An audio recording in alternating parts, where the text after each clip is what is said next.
Hola, bienvenidos a nuestro diálogo semanal con Helga Sepp-LaRouche, fundadora y presidente del Instituto Schiller. Hoy es 28 de febrero de 2024. Soy Harley Schlanger y seré su anfitrión. Pueden enviarnos sus preguntas y comentarios por correo electrónico a questions@schillerinstitute.org o pueden publicarlos en el chat de YouTube.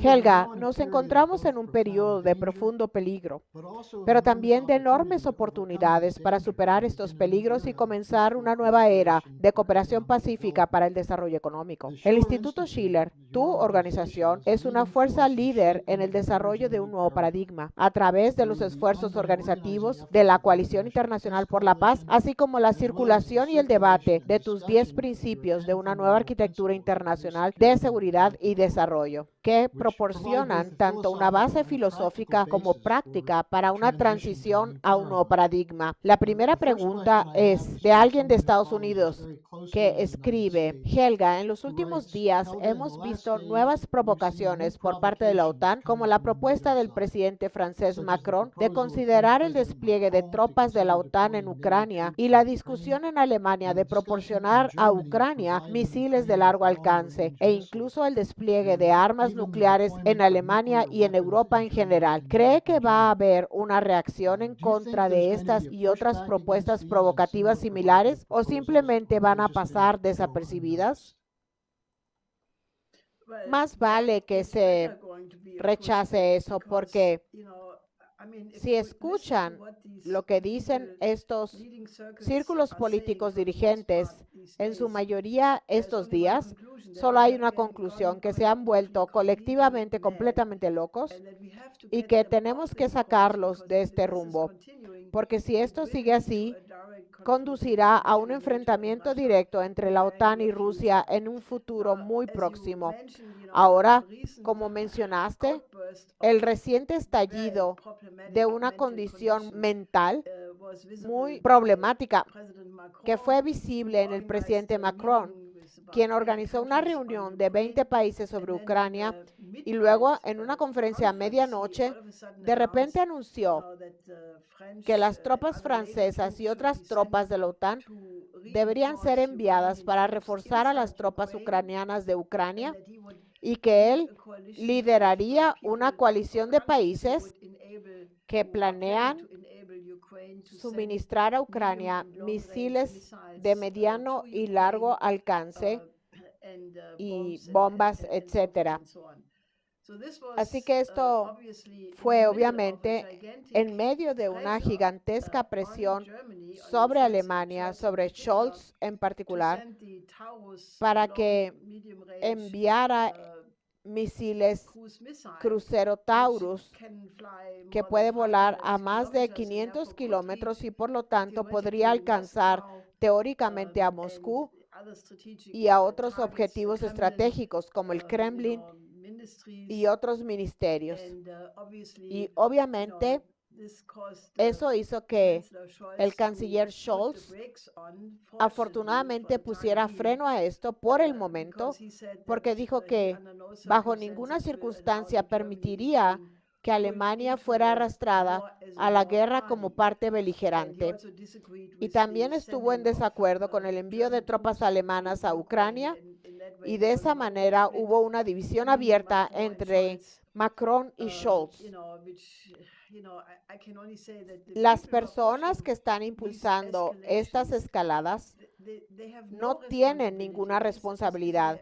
Es como si hubieran apagado por completo sus mentes y algún genio del mal se hubiera apoderado de ellos y les dictara cosas que están llevando al mundo, si lo obedecieran, directamente al Armagedón y al fin nuclear de la civilización. Por lo tanto, les digo que ya es hora de que la gente en Europa y en otros lugares se despierte y ponga freno a eso y básicamente tome las calles, no como todas esas manifestaciones que fueron organizadas por los disque periodistas de investigación contra la derecha, que resultaron ser una orquestación donde se sospecha que el gobierno está organizando eso por sus propias razones políticas.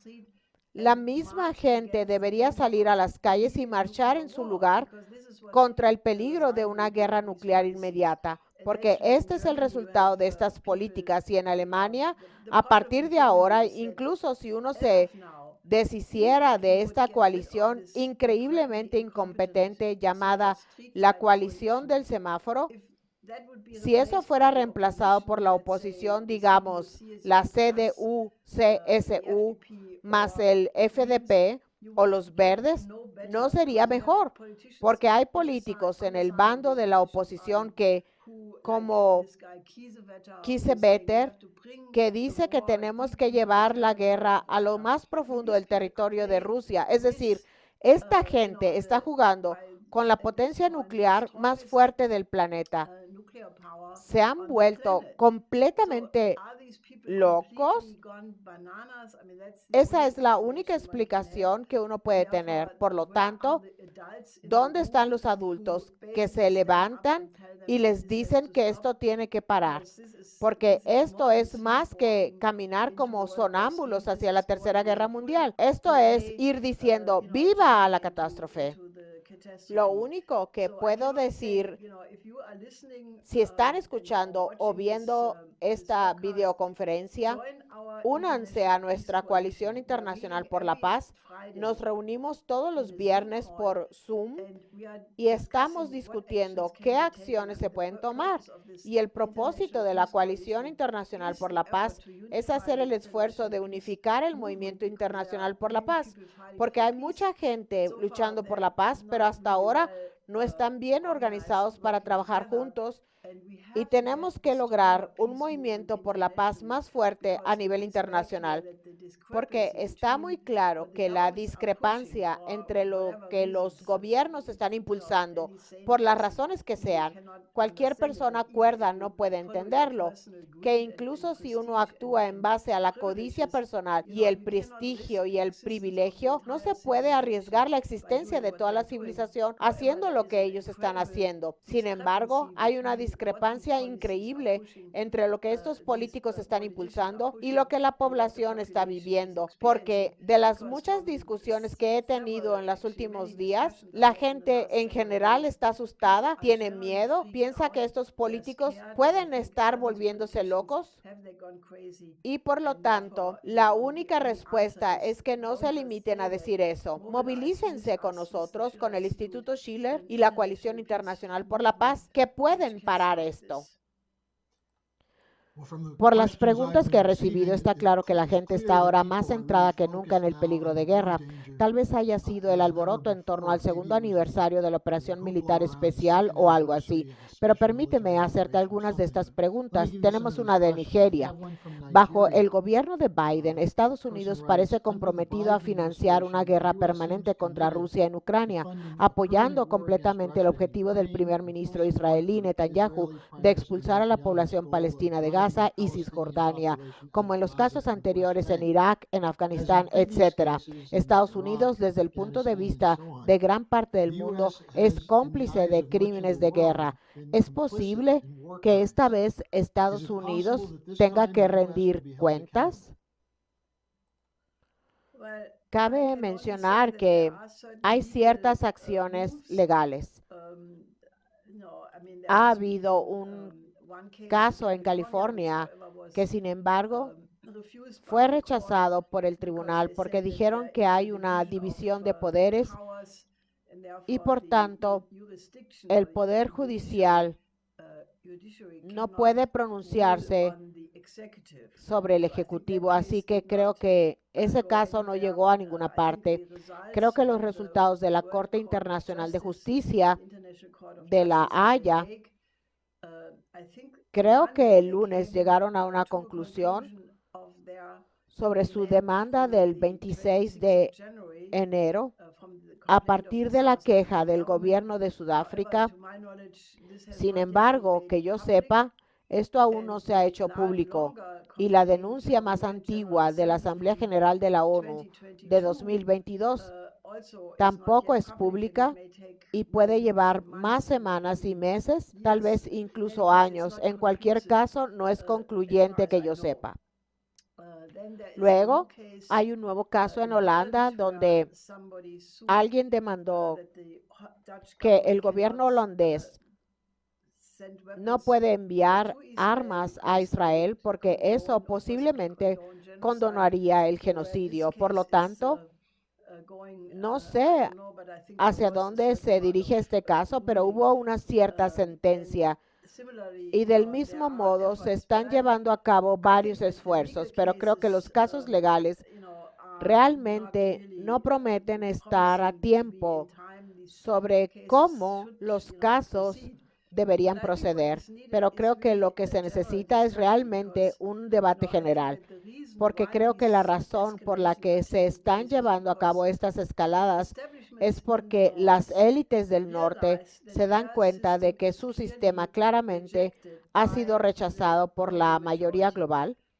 Les salió el tiro por la culata en lugar de investigarse a sí mismos y decir, ¿por qué están fallando estas políticas? Las sanciones, por ejemplo, las sanciones unilaterales sin la aprobación del Consejo de Seguridad de la ONU que Estados Unidos y la Unión Europea impusieron generosamente contra muchos países han provocado consecuencias inesperadas porque se ha reconocido que estas sanciones, como las sanciones César contra Siria o las sanciones contra Afganistán o los muchos otros países que han sido sancionados, siempre han tenido como objetivo provocar un cambio de régimen, derrocar a los gobiernos elegidos por la mayoría, y los países del sur global miran eso y dicen, bueno, si eso es lo que obtenemos, no es lo que queremos. Las guerras intervencionistas, las disque guerras del derecho a proteger son lo mismo. Estas guerras provocaron enormes bajas, millones y millones de personas han muerto o fueron desplazadas. Ahora, el sur global miró eso y dijo, bueno, si eso es lo que obtenemos cuando trabajamos con estos países, preferimos trabajar con los países donde podemos obtener un beneficio, como China y el BRICS en general. Así que en lugar de reconocer que son ellos los causantes de todo esto, siguen insistiendo en que ellos son los buenos y los demás son los malos. Creo que tenemos que encontrar la manera de reconciliar el supuesto conflicto entre el norte global y el sur global.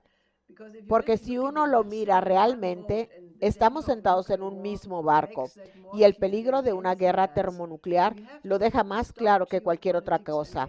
Y tenemos que detener a la geopolítica y en su lugar tener una cooperación entre Europa, Estados Unidos, los países del BRICS, el BRICS Plus y el sur global.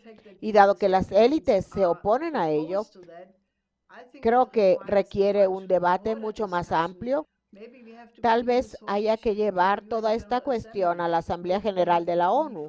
Tal vez haya que fundar diferentes foros para debatir la necesidad de una nueva arquitectura internacional de seguridad y desarrollo. Tal vez primero a nivel de universidades o a nivel de los grupos de expertos u otros foros convenientes. Pero creo que realmente se le pide a la población que esté mucho más involucrada en expresar su voluntad y sus legítimas demandas.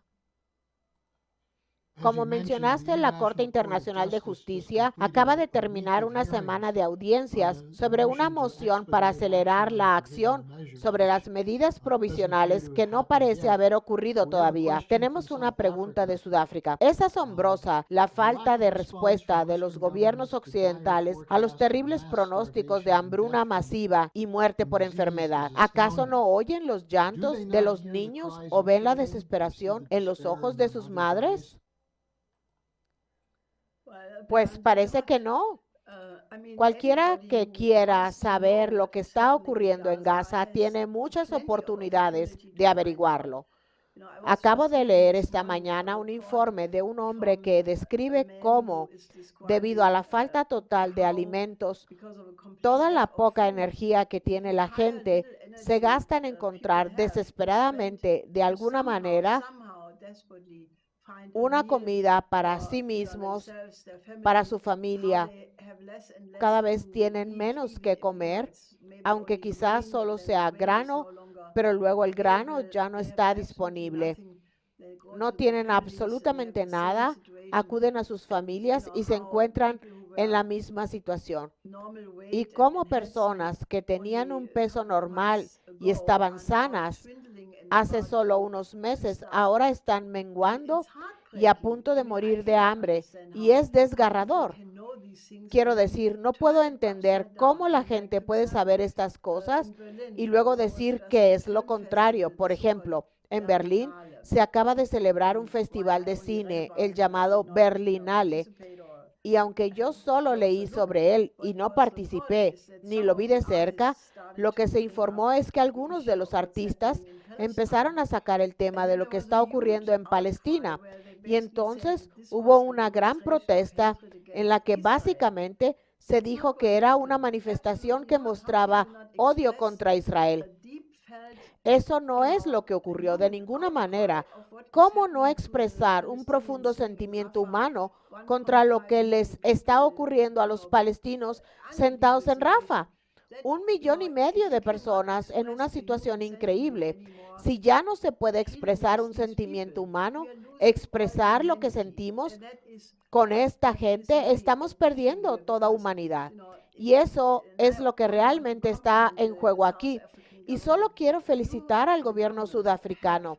Ustedes, el gobierno, han tomado el rumbo de la moralidad de la humanidad y es un símbolo de dónde estamos. El hecho de que no haya sido uno de los bellos países del norte y del orden basado en reglas, el que haya tenido la dignidad moral de abordar la cuestión, fue el gobierno sudafricano. Y creo que es un signo de los tiempos que el liderazgo moral en este momento proviene del sur global. Y esa es la realidad. Y si el norte global quiere remediarlo, tiene que darse prisa y ponerse en forma porque la historia es quien juzga. He aquí una pregunta de un espectador regular. ¿No demuestra la campaña bélica de la Unión Europea y el Reino Unido que las élites y el complejo militar industrial tienen realmente miedo de su pueblo, ya que tienen que utilizar el miedo y una economía de guerra para dominar la narrativa política? Oh, sí, absolutamente. Creo que has dado en el clavo, porque todo el juego es el control de la narrativa. Si escuchan ciertos programas de radio o televisión, también ahora lo vemos incluso en el disque entretenimiento. Algún estúpido programa sobre religión o de preguntas para niños. Todo se usa para asegurarse de que la versión que se dice es la versión oficial de la OTAN. Y si tienen una opinión diferente, por ejemplo, si dicen, la guerra de Ucrania debería resolverse mediante el diálogo porque el país ucraniano está siendo destruido, la gente está muriendo, mucha gente ha muerto ya y debería ponerse un alto. Nos llaman simpatizantes de Putin. Cualquiera que no sea un completo imbécil puede ver ahora mismo que la guerra no puede ser un medio para resolver cuestiones políticas. En la era de las armas nucleares, la guerra debería descartarse y ahora mismo nos encontramos en dos situaciones, Ucrania y el suroeste de Asia, en las que los conflictos regionales están implicando inmediatamente el peligro de que se conviertan en conflictos regionales mayores o incluso en un conflicto global, al final del cual nadie sobreviviría. Así que creo que tenemos que derrotar este esfuerzo de aplastar a todo el mundo, diciendo simplemente, necesitamos un cambio total. Los chinos, por ejemplo, ya presentaron hace un año, el 24 de febrero de 2023, una propuesta de 12 puntos para un acuerdo de paz en Ucrania muy completo. Occidente lo ha rechazado de plano, pero creo que es urgente volver a ella porque China ha demostrado ser el único país en este conflicto que ha sido muy equilibrado y ecuánime. Tienen buenas relaciones también con Ucrania y van a tener que desempeñar un papel importante en la reconstrucción de Ucrania, que de la mejor manera sucedería si se extiende la nueva ruta de la seda, todo el puente terrestre euroasiático como parte del puente terrestre mundial. Se construiría y entonces Ucrania podría tener un futuro y tener una idea próspera de cómo se reconstruiría después de esta terrible guerra. Así que creo que es definitivamente algo que el esfuerzo por es casi como 1984, nos recuerda a George Orwell. Y si uno no complace al Ministerio de la Verdad, uno se convierte inmediatamente en el blanco de todo tipo de operaciones. Pero creo que incluso las personas que están haciendo eso deberían reflexionar que no se van a beneficiar de ello, porque todos estaremos muertos como resultado de estas políticas. Has mencionado el control de la historia y el que se promueve la visión de la OTAN. Hoy hubo una escena absurda en el Parlamento Europeo donde la viuda de Navalny llegó y básicamente pidió que haya una guerra de Europa contra Rusia y los desquiciados miembros del Parlamento Europeo la recibieron con vítores. Tenemos dos preguntas del suroeste de Asia sobre Gaza.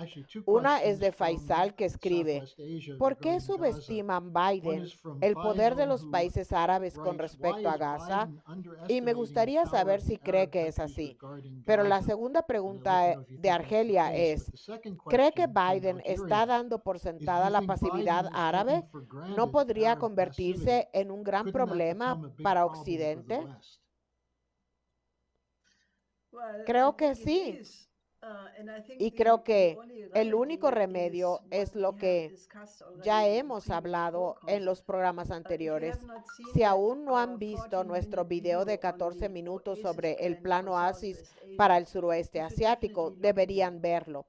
Lo que estamos haciendo es difundir este video por todo el mundo con la esperanza de que se convierta en un tema en las manifestaciones a favor de la paz, porque no basta con estar básicamente a favor del fin de la guerra, sino que la única manera de tener una perspectiva realista es tener un plan para la reconstrucción económica después de que termine la guerra y esperar básicamente que los vecinos de Israel y Palestina pongan todo su empeño y si decidieran, tendrían mucha influencia. Después de todo, son los principales países petroleros.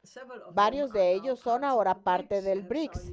Se tiene a Arabia Saudita, a los Emiratos Árabes Unidos, a Irán, que ahora son parte del BRICS y podrían usar toda su influencia con los otros estados del Golfo y asegurarse de que haya suficiente presión para implementar el plan Oasis. Creo que si la gente en las calles exigiera el plan Oasis, se crearía un ambiente en que Estados Unidos, que está en la campaña electoral, tendría que pensar lo que hace. El último informe fue que en las elecciones primarias en Michigan había mucha gente que estaba indecisa y se decidió de antemano que los votos indecisos serían una protesta contra la política de Biden. Así que hay medios, pero creo que se requiere más acción por parte de todos porque esta es la prueba de la humanidad. Todos, las naciones árabes, las demás naciones del suroeste asiático, como Turquía, y hay mucha gente que está actuando, pero todos tienen que llegar a un nivel mucho más alto.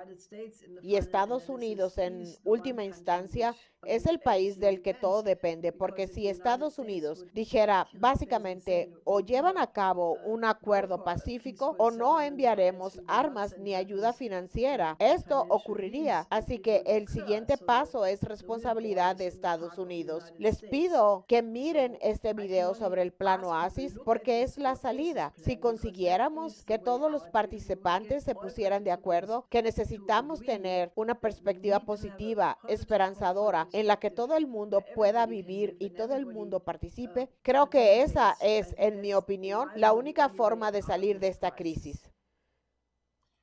He aquí una pregunta de un bloguero que tiene un blog que se enfoca en el estado de seguridad y escribe que el artículo del New York Times sobre la coordinación de la CIA con los neonazis de Ucrania, que se remonta a 2014, no debería sorprender a nadie, especialmente a la gente de la organización de la RUSH. Pero, ¿por qué creen que se publicó ahora? ¿Muestra esto que algunos están buscando una salida a la guerra de Ucrania? Creo que siempre que el New York Times publica algo de la CIA, no hay que suponer que se trata de una filtración. Hay que suponer que tiene un propósito y que fue diseñado para impulsar una determinada política. Definitivamente creo que esto es más bien un anuncio de la política y por tanto la cuestión es realmente cómo conseguir un cambio en la situación que solo puede darse a través de una coordinación de fuerzas internacionales que actúen juntas. He aquí una pregunta de un espectador de Pakistán. Escribe, está claro que Estados Unidos participó en el intento de mantener a Imran Khan fuera del gobierno y que se trata de una operación muy peligrosa que está recibiendo muy poca atención en Occidente. ¿Tiene alguna opinión al respecto? Hay informes, creo que de un embajador que informó de que a él lo presionó Estados Unidos contra Imran Khan y el partido de Imran Khan fue el que recibió más votos en las recientes elecciones, pero al parecer hubo cierta intromisión y los votos no se contaron correctamente. Pero ese es otro caso. No se puede gobernar indefinidamente contra la voluntad de un pueblo. Y en todos los casos en los que se ha intentado, el resultado ha sido terrible. Y solo puedo animar a la gente. Es muy difícil, solo estoy familiarizada hasta cierto punto con las políticas internas de Pakistán y la influencia de Estados Unidos allí ha sido históricamente bastante significativa. Por otro lado, Pakistán se encuentra geográficamente en medio de la nueva ruta de la seda y si hay alguna esperanza para toda la región es en el tipo de cooperación donde todos ganan, que es potencialmente posible con la nueva ruta de la seda. Por lo tanto, les digo que la gente de Pakistán debe intentar convencer a más personas para que se pongan del lado de la cooperación en lugar de que haya un enfrentamiento. Pero de nuevo, si no conseguimos que Estados Unidos y Europa pongan fin a los juegos geopolíticos, no creo que Occidente, que se está derrumbando ahora mismo, se derrumbe de manera tan pacífica como lo hizo la Unión Soviética y por lo tanto tenemos que hacernos a la idea de que la confrontación tiene que ser sustituida por la cooperación y entonces se podrá resolver cualquier conflicto en el planeta. Pero ese cambio, creo ahora mismo, si se le dice a la mayoría de la gente en Alemania, por ejemplo, o en Estados Unidos, a ciertas capas, cooperemos con Rusia y China, lo miran a uno como si viniera de un universo diferente o de algún planeta lejano. Pero, ¿qué tiene de anormal la idea de que las principales potencias de este planeta no deben tratarse como adversarios, sino trabajar juntas por el bien común de la humanidad? Ese es, en mi opinión, el paso evolutivo necesario. Si no somos capaces de dar ese paso, creo que nos vamos a destruir a nosotros mismos. Helga, sobre la autoinmolación de Aaron Bushnell en protesta por el genocidio en Palestina como un hombre de conciencia, que es una triste pérdida, y le preguntamos si tienes algún comentario sobre lo que hizo. Bueno, ayer vi el video y debo decir que se me revolvió el estómago porque fue increíblemente fuerte. Y cuando dice que eso es lo que el pueblo palestino experimenta cada día, creo que la gente debería escucharlo. Sé que hubo una campaña inmediata para vilipendiarlo y desprestigiarlo, etcétera. pero no sé nada de Aaron Bushnell. Pero lo que vi en ese tipo de video fue tan desgarrador y tan fuerte que solo puedo desear que todo el mundo se atreva a verlo y no lo deje de lado. Piensen en ello, porque obviamente para alguien que tiene 25 años, era piloto de aviación, así que no puede estar tan trastornado como algunos intentan hacer ver, porque obviamente estaba en pleno servicio activo como patriota estadounidense. Así que piénsenlo, piénsenlo. Y en cierto sentido, creo que hay que tomarse a pecho el mensaje. Tengo una última pregunta para ti de una joven que quiere convertirse en activista, pero dice que crecer en este mundo es muy difícil saber lo que realmente está pasando. Y pregunta si tiene algún consejo sobre dónde acudir para estar más capacitado para asumir el liderazgo y sacar a la población de este sistema en descomposición. Bueno, es una muy buena pregunta. Creo que si yo fuera una jovencita en este momento, viendo el futuro que se tiene, la guerra en Ucrania, la guerra en el suroeste de Asia, es una perspectiva general del juicio final. Estaría realmente muy agradecida si alguien respondiera a esa pregunta. Y mi respuesta es, tienen que capacitarse ustedes mismos. En un mundo en el que la desinformación y las noticias falsas se están usando obviamente por todo el mundo, pero que sin duda están siendo utilizadas en Occidente para controlar la versión de los hechos, para no invitar nunca más a los rusos a las conferencias. Uno no sabe lo que la gente piensa en China, no se sabe lo que la gente dice en África y Latinoamérica. Por tanto, hay que capacitarse, exigirse a uno mismo, ser capaz de juzgar si algo es cierto o no. Ahora, una buena manera de hacerlo, en el Instituto Schiller publicamos muchas cosas y pueden mirarlas durante un tiempo y compararlas con lo que aparece en los principales medios de comunicación. Y así pueden formar su propio juicio. También pueden ir a otros periódicos, ir al mundo árabe, a India, a los países africanos, intentar hablar con gente de otros países. Intenten ser su propio juez independiente. También aprendiendo cosas, aprendan sobre filosofía, aprendan sobre Platón, Leibniz, Confucio, muchos otros. Lo que hizo Schiller, por ejemplo, siempre me pareció muy útil. Era extremadamente dotado naturalmente, tuvo una educación excelente a pesar de que la escuela le parecía horrible, pero lo que hizo en el resto de su vida siempre decía, bien, tengo que dominar un área determinada del conocimiento, como la filosofía. Entonces, una vez que fue muy competente en eso y dijo, el siguiente tema es la historia.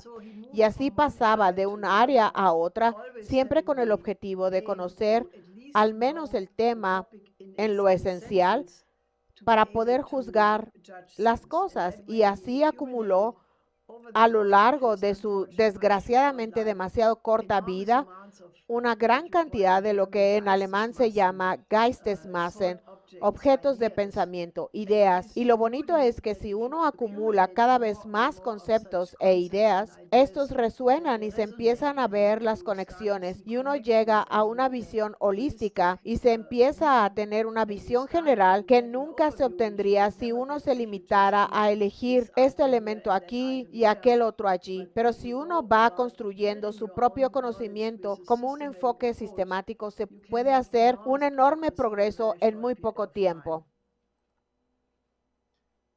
Bueno, Helga, gracias de nuevo por acompañarnos esta semana. Me gustaría sugerir también que nuestros oyentes pregunten a los miembros que conocen del Instituto Schiller o que escriban al Instituto Schiller para obtener información sobre las reuniones semanales de la Coalición Internacional por la Paz todos los viernes y que puedan difundir eso y formar parte de ello, donde quiera que estén en el mundo. Helga, ¿algún mensaje final? Es un momento muy difícil. De hecho, siendo una veterana activista, todavía me pregunto, ¿es posible que estos disque líderes nos estén llevando al borde de la tercera guerra mundial? Pero lo están haciendo. Así que creo que la única respuesta a eso es movilizarse. Participen activamente con nosotros, no sean observadores, porque solo si tenemos un gran número de personas lo suficientemente grande como para tener un impacto, podemos parar eso. Y es absolutamente crucial que ustedes formen parte de eso. Nos vemos la semana que viene. Espero que así sea.